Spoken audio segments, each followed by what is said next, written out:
Hozir bir narsa ko'rsataman sizlarga. O'zi mana bunday holatda chiqadi. Mana shunday holatda chiqadi bu.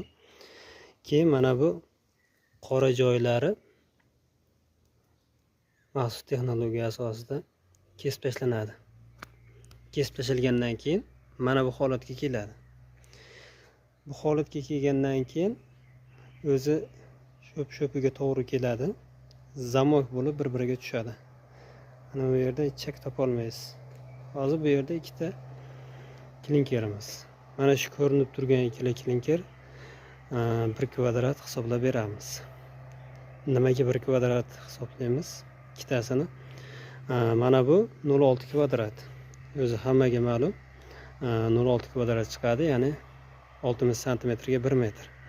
Biz mana bu qora joylari chiqqandiga chiqib ketayotganligi sababli biz ham chiqarib yuboramizda buni.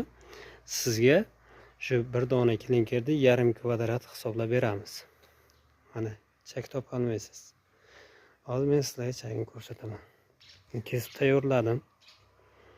Shu tarzda kley beriladi-da, devorga yopishtirib ketilaveradi bu.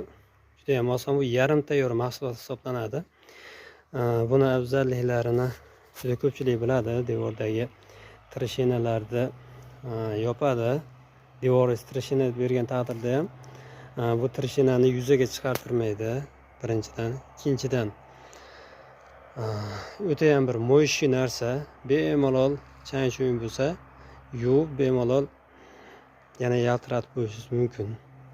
Shamol, yomg'irlardan keyin. Keyin umri juda ham uzoq, bir 10 yil, 15 yil garantiya beryapmiz.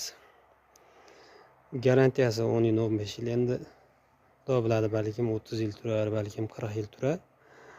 Yog'ini bilmaymiz, lekin juda ham uzoq muddat yaraydi.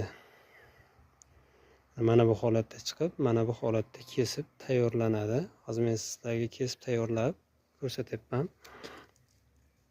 Mana. Ko'rdilarmi?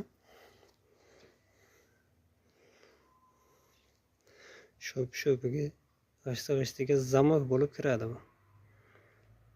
Ana shu tarzda kesib yopishtirilaveradi. Kim uchundir bu videomiz manfaatli bo'lgan bo'lsa, bitta like bosing.